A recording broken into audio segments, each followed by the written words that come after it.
Well, what do you know? The Sonic Movie 3 trailer is finally here after what felt like a century of waiting. It feels a little bittersweet after fans have basically been doing the marketing themselves by demanding it nonstop for the past several months. But now that the trailer's here, I can actually say that the movie does look promising, but just like other Sonic releases, I would have to keep my expectations in check for this one. The movie could either be a huge success or a total flop, but I'm really hoping for the former to be the case. Even after the release of this trailer, fans are still clamoring for Amy Rose and Rouge the Bat to appear in Sonic Movie 3 given how popular both characters are. Even though I think it's pretty clear we won't be seeing them because if we were, their designs would have leaked by now. Which is exactly how we found out about the new and improved Sonic design, and Knuckles being in the second movie, if you remember. And I'm here to set things straight. Now before I say anything, let me just get this out of the way first. I do think the lack of female characters in the Sonic movie is unfortunate, and the franchise could really benefit off of that if they were to have more female representation. As far as we know, Longclaw was the only female Anthro character in the movie series thus far until she was killed off by the Echidna tribe shortly after we last saw her in the prologue scene of the first movie.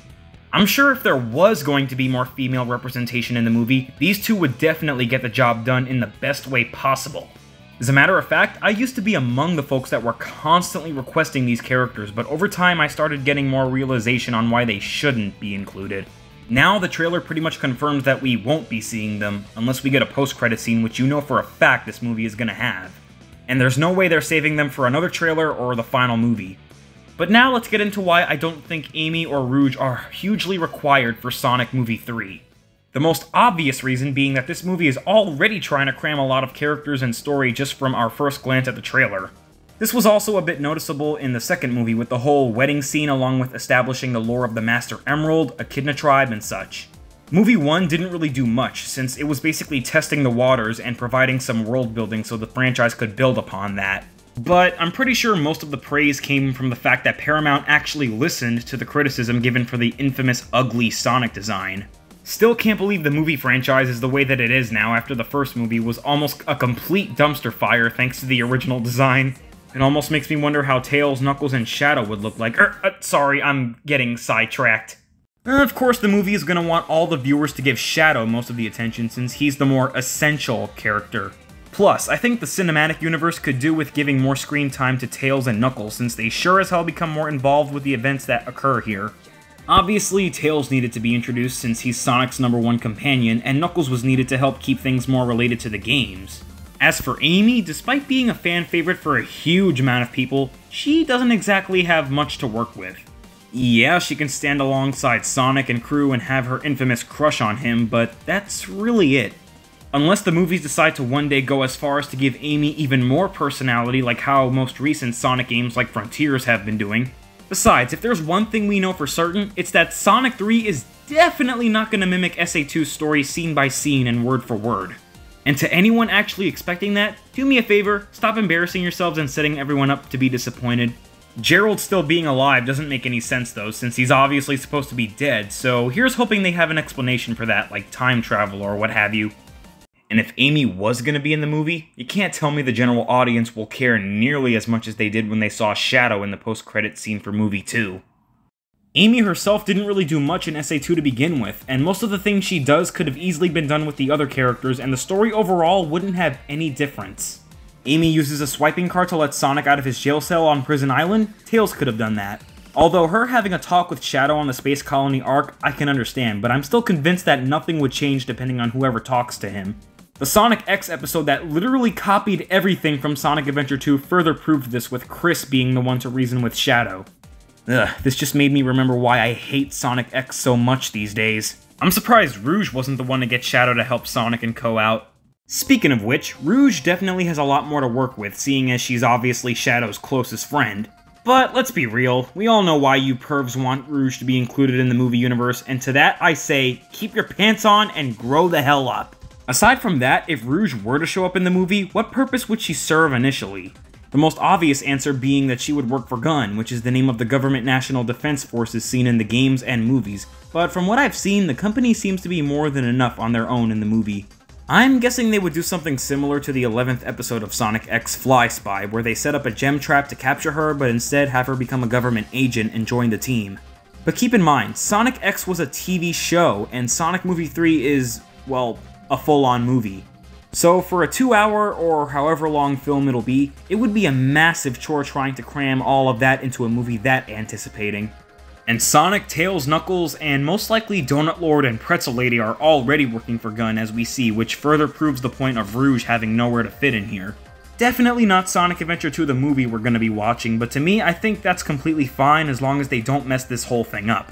And shoving in these two, Amy especially, would feel incredibly forced for the sake of bringing in more Anthro characters from the games. Not only that, but she's definitely filled with a ton of personality, which is certainly questionable to a lot of people, so they would have to tone that down for a PG-rated movie. And possibly give her a different outfit that doesn't vaguely expose her cleavage to the audience. Get away from the screen, please! Just by looking at the trailer, and the movies as a whole, they've already got a ton of characters to work with. I'm sure even the audience would find Amy and Rouge's inclusions to be completely out of the ordinary in some ways. Omega showing up is completely out of the question as well, so there's barely if not any hope for him either. As much as I would love to see Team Dark in live action on a humongous screen, sadly that's gonna have to wait. We don't even know if that's possible. Shadow's already a character with a huge amount of backstory and lore behind him, which the trailer implies, so they're trying what they can to make it all work out in the end. So establishing 3 characters into a film that seems to be completely jam-packed from the start would be quite the task, which is way too much for a movie like this to handle. We already had the war between the Owls and Echidnas from the second movie, and now we're getting the story of Shadow's past on the Ark with Maria and Gerald Robotnik in the third movie, which is much more dramatic. Judging from the quick synopsis of the movie so far, the plot doesn't seem to lend up to any of what I mentioned about the 2 characters as well. And I would actually like to see Amy and Rouge characterized as correctly as possible if they were to ever show up at some point. I mean, they're still trying to get Sonic to be characterized perfectly or have him appear more like his game counterpart. Plus, as we know, the Knuckles series could have done something really fantastic like some more world building that folks actually came for, but as we know, they chose to do the bare minimum and blatantly lie about Knuckles being the main focus of the show when that obviously went to Wade Whipple. I still own up to everything I said in my Knuckles review, by the way. While we're on the topic of Knuckles, he doesn't seem to have his own plot point in the adventure this time, so there go our hopes for seeing live-action Knuckles and Rouge interacting with each other.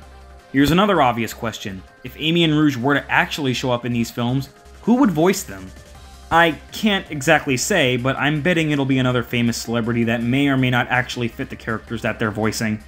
Or maybe they'll pull a Tails and get the actors who provide the voice for the 2 in the games, which seems a little unlikely.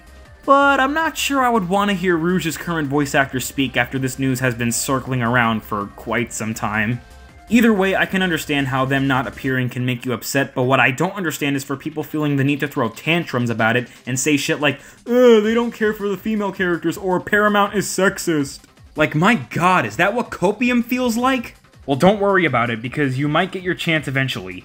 My best assumption is that unlike the Anthrocast, the human characters don't have much character traits to work with, and it makes it a bit easier for them to give more life to these movies.